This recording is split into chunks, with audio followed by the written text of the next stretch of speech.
Hi, my name is Brian Sheffey, and welcome to this discussion. Today we'll be exploring a concept that I call pathways of enslavement. My aim is to get you to think differently, conceptually, about how to research enslaved people in terms of enslaved genealogical research. For now, think of pathways of enslavement as a way to conceptualize your research process. A bit about me before we dive in. This is just to put me and my overall research into a context for you. I have very recently been appointed as the new director of the Family History Center at the International African American History Museum in Charleston, South Carolina. I founded the African American Genealogy and History website, Genealogy Adventures. The website is currently down for maintenance and is being updated, and I'll be posting on social media once it's back online. I am the host of the TV show Genealogy Adventures, which I co-host with my cousin and fellow researcher Daniel Williams. I'm an author. You will see my 2 genealogy reference books right here on the screen. I have the pleasure of doing freelance research consultancy for Black history-focused museum exhibitions, TV shows, films, and documentaries. I work on research projects involving entire communities of enslaved people. Some of you may already be familiar with the South Carolina and Georgia research project I've been involved with for the past few years, which includes the work of some truly amazing people that I've really had the honor and privilege of working with. This work involves researching the ancestors and descendants of enslaved people held by the Bull, Middleton, Guerard, and Brewerton families in South Carolina, and Major Pierce Butler and his descendants in Georgia. I have also spent the best part of 2023 leading a research project for the University of Virginia Foundation to research the enslaved community held at the Birdwood Plantation, which is just outside of Charlottesville, Virginia. The aim is to find their descendants, who are spread across the continental United States. Last but not least, I have been working a forensic cold case with my cousins Daniel Williams and Loretta Bellamy to give an unidentified African-American woman a name whose remains were found in Florida. So this puts me and my research work into an overall context, and I think it's safe to say that I've done a lot of different types of African-American genealogical research. You can see my primary research regions marked in green on the map on the screen. The regions in blue are my secondary areas of research. Over the past 4 or so years, I've gained a familiarity and confidence researching in Louisiana, Florida, and the Midwest. The majority of what I will be speaking about covers my research expertise gained from decades of researching to the east of the Mississippi River. I will front-load this discussion by saying I have not engaged in any in-depth research for African-descended people enslaved by the Eastern Native American tribes. I have only in as much as I've researched my extended mixed European Native American families like the Wests, Harlans, Mendenhalls, and Baileys. I know they adopted the European practice of using formal legal documents like deeds and probate records, but that's pretty much about it when it comes to my knowledge of Native American research. However, when it comes to indigenous enslaving tribes, not influenced by Europeans, I just don't know how they documented their enslaved people, nor do I know how their enslaved people were handled when their indigenous enslaver died. I will leave that for others with much more in-depth knowledge to share and discuss. I will be talking about a concept, a research approach as it were. I won't introduce new types of genealogical records or resources for enslaved people, although you will need to be familiar with what these are and where to find them.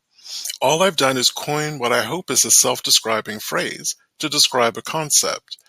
I will be conceptualizing a process to better enable you to think about identifying who enslaved an ancestor and how your ancestors came to be enslaved by any enslaver who held them at any given stage during their lifetime. I'm going to start with a pretty straightforward pathway of enslavement example. The following example applies to the majority of my ancestors who were enslaved in places like Virginia, North Carolina, and South Carolina. It also represents a pathway of enslavement I have found in my research for several of my private clients. As I mentioned, I'm starting with a pretty straightforward example. The following example applies to over 90% of my enslaved ancestors in Virginia, North Carolina, and South Carolina. It is what I call a classic pathway of enslavement. On the screen is a depiction of how generations of an enslaved line, were held within the same enslaving family for generation after generation, included extended family lines for the same enslaving family. The pathway starts with the first generation of enslavers who deeded, gifted, or bequeathed enslaved people to their descendants, generation 2 of this enslaving family. Sometimes a generation 1 person left enslaved people to grandchildren or nieces or nephews who would fall in generation 3. Generation 2 of the family gifted, deeded, or bequeathed enslaved people to the third generation of the family, who bequeathed enslaved people to the fourth generation, who bequeathed, gifted, or deeded enslaved people to the fifth generation, and you get the general idea being expressed here. I presented this in a top-down manner. However, the actual research process you would engage in would start at the fifth generation using this example, working backwards to the first generation of the family using the kinds of slavery-related records researchers are familiar with. It also represents a pathway of enslavement I have found in my research for several of my private clients. This includes clients whose enslaved ancestors were brought into the Deep South and places like Texas by a member of an enslaving family in the Upper South that had held their ancestors in slavery for multiple generations. We can see that funnel in practice in this enslaving family tree.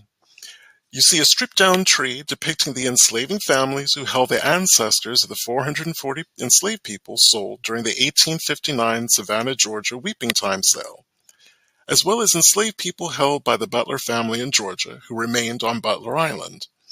Pierce Meese Butler, the name highlighted in red at the bottom of the screen, was the man responsible for selling 440 people.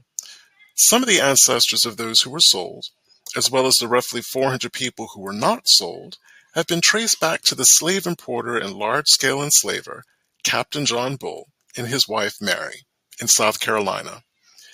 The descendants of those involved in this history, as well as fellow researchers, and I, have worked the clues in the documents to trace this ancestral history. The idea behind Pathways of Enslavement actually came to me while researching this community of enslaved people. It took my research to an entirely different level. Now it's time to delve into a far more complex scenario. It is an example that outlines scenarios I've come across time and time again, specifically within the enslaved communities known as the Gullah Geechee, as well as those enslaved in Alabama, Mississippi, and Louisiana. However, with that said, I've occasionally seen examples of this in the Upper South. The image on the screen looks very different from the previous image I showed that illustrated the pathway of enslavement within an enslaving family. In this image, I'm trying to convey a more complex pathway of enslavement that has many different parts, can move in many different ways, and can involve many different people who tend to be unrelated. It may look daunting or intimidating.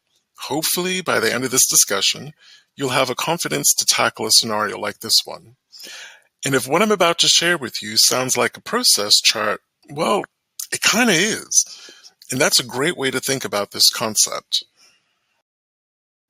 Our ancestors who experienced this more complicated pathway of enslavement came to be enslaved by certain identifiable people in their lives in a finite number of ways.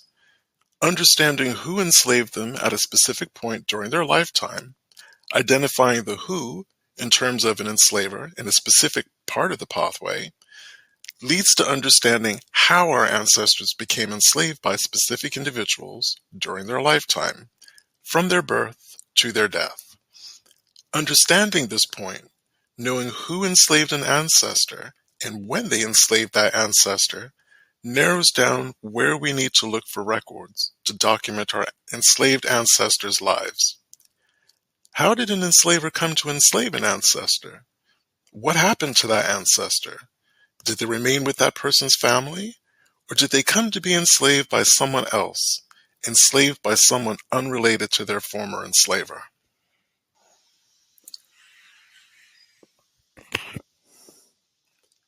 Sometimes, seeing a concept in an image makes it more accessible. I'm going to build a more complex series of enslavement pathways on the screen. There were indeed only a finite number of ways our ancestors became enslaved by a new enslaver. This process starts with a question: why was Suki enslaved by Thomas Parker? The first four questions that need an answer are the most straightforward questions to find answers for. They are more or less linear. In these four questions, each subsequent question naturally follows from the preceding one. The last four questions wouldn't necessarily be linear. They don't have to follow on from one another. I've only presented them in this way to illustrate that there are four more questions to ask and answer to identify an ancestor's pathway of enslavement if the answer to the first four questions is provably no. Question 1 asks if Suki was born in Thomas Parker's household. If she was older than him, then she wasn't. We'll come back to this in a second. If he didn't begin to own land and be taxed on enslaved people until he was, let's say in his 30s, and Suki was documented to be around 35 years old, then she couldn't have been born in his household. He was probably still living with his parents. Paying careful attention to an enslaved person's age and their documented enslaver's age at a given point in that ancestor's enslavement will help you determine if an enslaved person may have been born in that enslaver's household.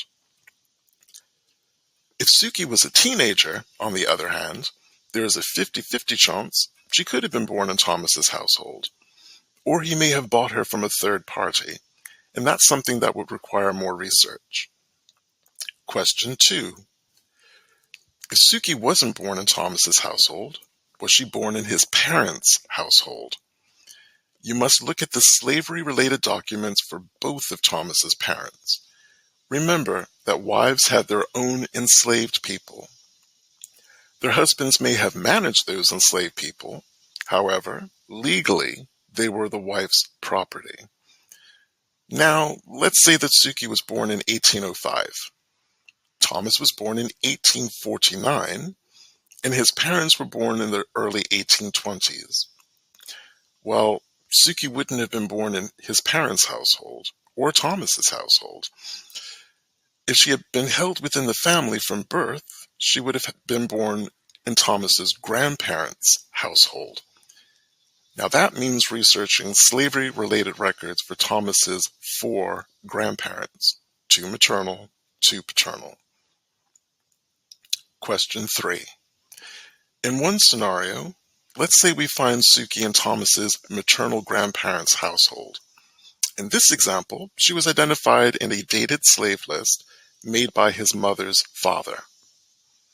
Question 4 asks if Suki was part of a marriage settlement or dowry for Thomas's mother before she married his father. If Suki was, we now know that Thomas's mother enslaved Suki, and that her family will hold the clues to Suki's ancestry, and not Thomas's father's line. This information gives us a research focus. It tells us where to look for more information about Suki, and it also saves us invaluable research time. Question 5. Let's use a different scenario. Let's say we strike out entirely in terms of Suki being enslaved by anyone in Thomas's family. Well, there really is only one other possibility left. He inherited her or purchased her from a third party. Identifying who that third party was requires asking additional questions. Like the first 4 questions, each additional question must be researched and answered. Was she gifted or otherwise deeded to Thomas? Was the deed done by a friend, a business associate, neighbor, extended family member, basically someone within his immediate sphere in the community where he lived? There will be a deed of sale or deed of gift to answer that question.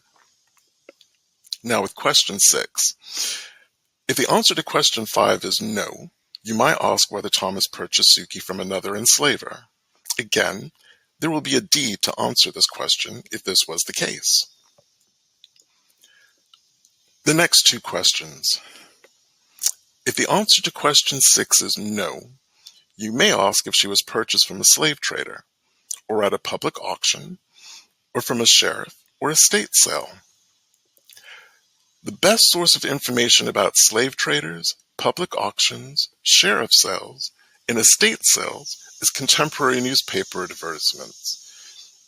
And apart from slave traders, the rest of them may also be found in deceased enslaver's probate file. There will be sales deeds for some of these possibilities, and I will admit that these deeds can be somewhat complicated and time-intensive to find. Using Family Search's catalog search option within a specific county can produce great finds for these options. However, not all of the deeds have been digitized. Many of them are only available on microfilm. And not all of the deed books have indices. And if they don't have indices and they have been digitized, that means you have to do an image-by-image search.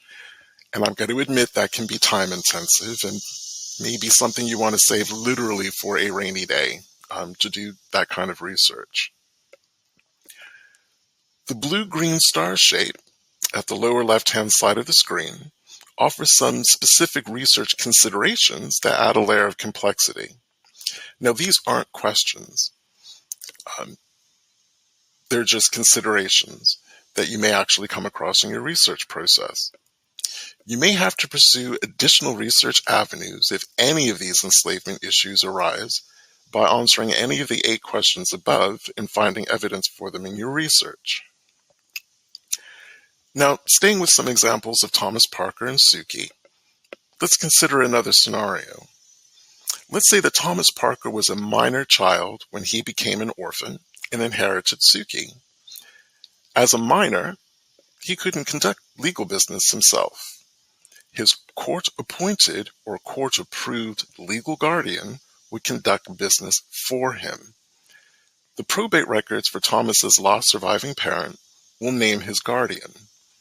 This information can be found in court volumes called Guardianship and Administrator Bonds. Sometimes you will find them under collections called Estate and Guardianship Records.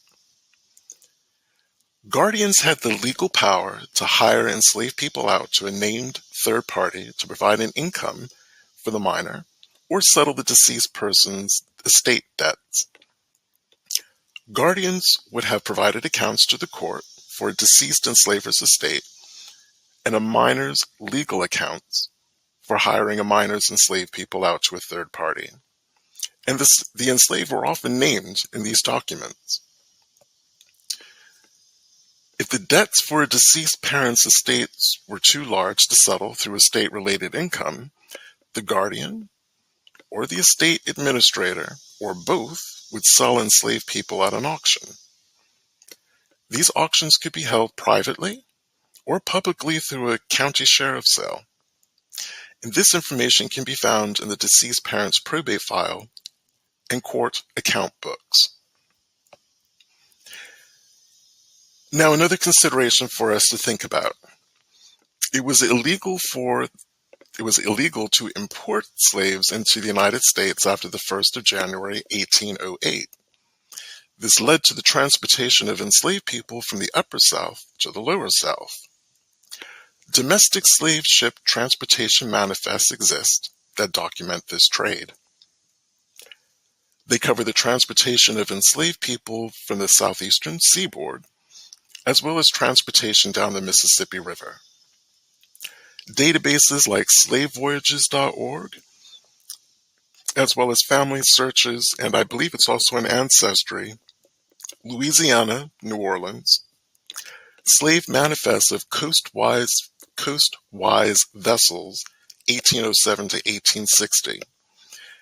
And these manifests can also be found on the U.S. National Archives websites, which also host a number of slave ship manifest databases.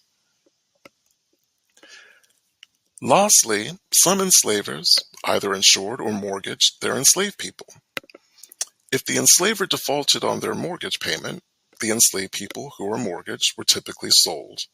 And this information can be found in a county's fiduciary records books. I'm going to repeat that again because it's a bit of a mouthful. The information can be found in a county's fiduciary records books. That's how they refer to, and you will find these on the Family Search website. However, the best way to find slave mortgages is Googling the search phrase slave mortgage database, singular, and slave mortgage databases, plural.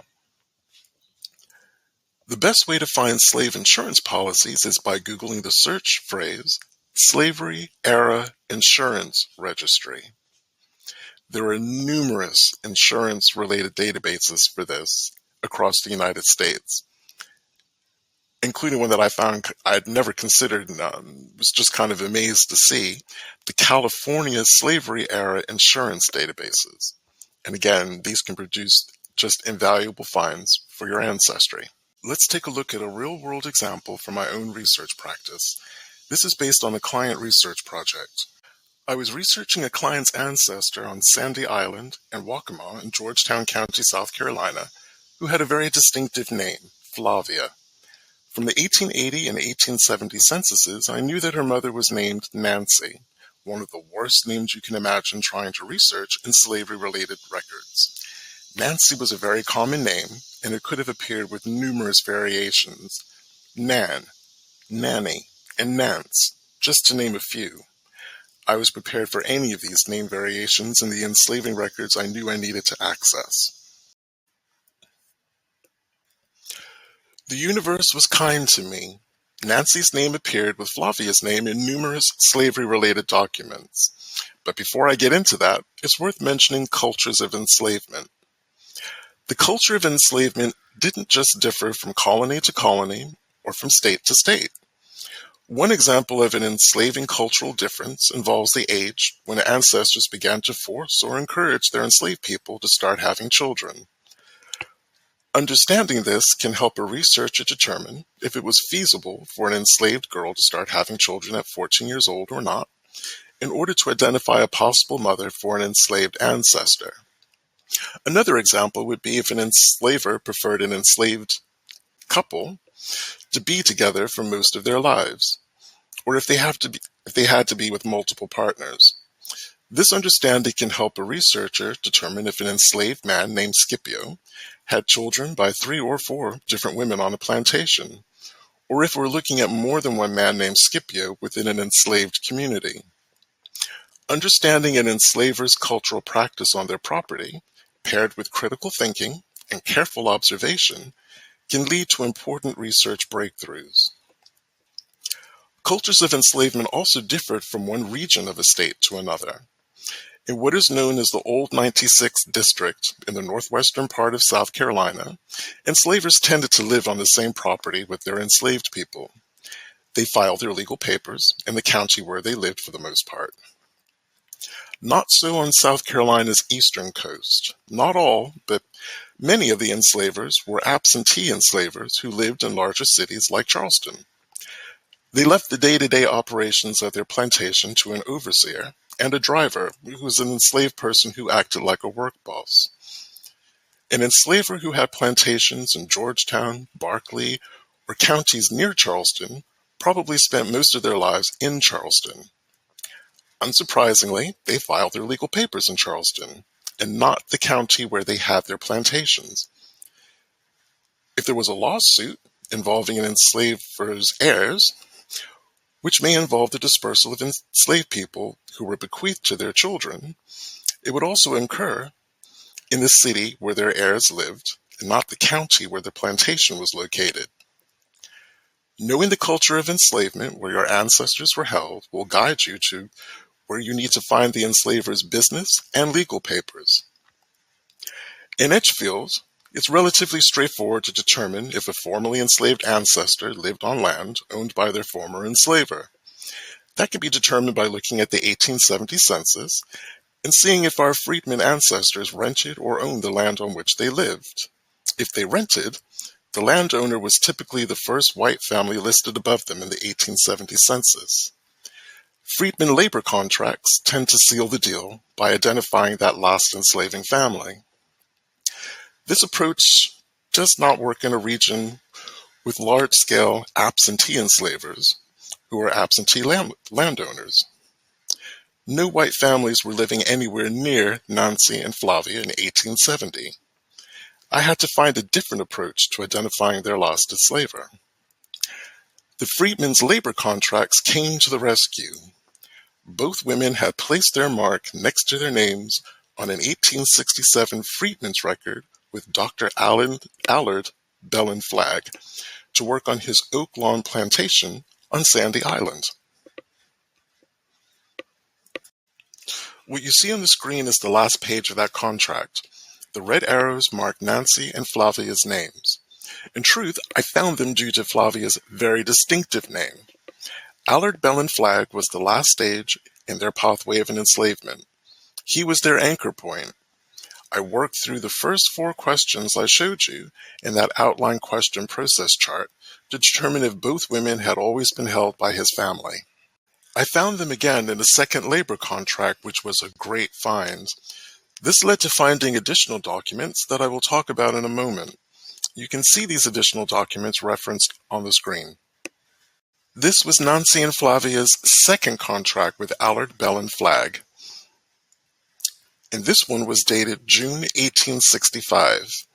Nancy and Flavia were to work in Waccamaw, Georgetown District, South Carolina, for Mr. Allard Bellin Flagg at his oak lawn plantation. I did a deep dive into Allard Bellin Flagg's slavery-related documents, many of which I was able to find on Family Search, especially through using their catalog search function and not the general search function. I found Nancy and Flavia in an 1851 sales deed between Colonel Allard Henry Bellin and Margaret Flagg. Colonel Bellin and Margaret were siblings. Margaret Flagg was Allard Bellin Flagg's mother. This made Colonel Bellin Allard Bellin Flagg's maternal uncle. I appreciate there's a lot of Allards and Bellins going on, but that was the relationship. Margaret and the Colonel were siblings, and the Colonel was Allard Bellin Flagg's maternal uncle. Asking and answering whether Nancy and Flavia were family slaves revealed that the Flagg family had held them for some time. Understanding this led to another document discovery. I couldn't find evidence that Nancy had been born on the Bellin estate, which left one option. Did they purchase her from outside the family? The 1839 deed you see on the screen was between Elias Octavius Ball and Mrs. Esther Bellin. Mrs. Esther Bellin was the mother of Colonel Bellin and Mrs. Margaret Flagg, which made her the maternal grandmother of Allard Bellin Flagg. The deed answered my question. No, Nancy had not been born in the Bellin household. Instead, the 9-year-old Nancy, sold to Mrs. Bellin, appeared to have been born in Elias Octavius Ball's household. Now, unfortunately, I have not been able to find his plantation papers or ledgers to prove this. The Balls tended to note the births of enslaved children, naming the child's mother as they did so. That was part of their culture of enslavement. So the hunt is on for Elias Ball's papers, which have proven elusive. And just to emphasize, there are so many men named Elias Ball within this family. I'm specifically looking for Elias Octavius Ball's papers. The client's ancestry on this line ends with Nancy until I can find Elias Ball's plantation papers. However, it appears that Elias Ball marked the start of Nancy's pathway of enslavement, and Allard Bellin Flagg marked the last stage of her pathway. I hope that something has become apparent at this point. A short series of questions narrowed the focus of my research. I did not have to use a scattergun or a hit-and-miss approach to diving in and out of staggering numbers of databases and records.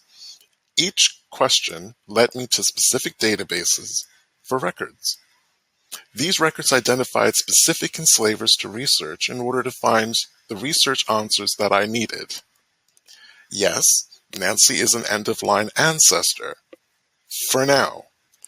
By asking the right question, I know the specific set of records I need to find and access to reveal her mother's name and extend the client's ancestry in this family back another generation.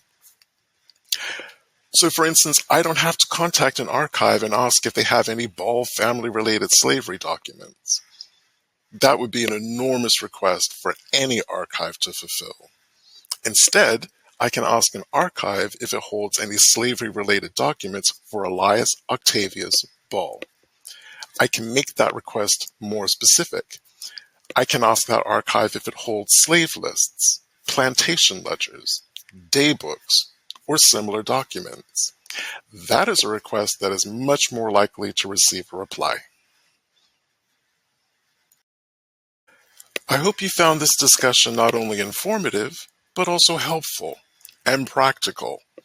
My aim is to get you to envision an ancestor's enslavement as a pathway, and to think about the finite number of ways an enslaved person came to be enslaved by any given person at any stage during their lifetime, and that we can make discoveries by asking a series of questions which can help us find the answers we seek as we work through them. Thank you for your time,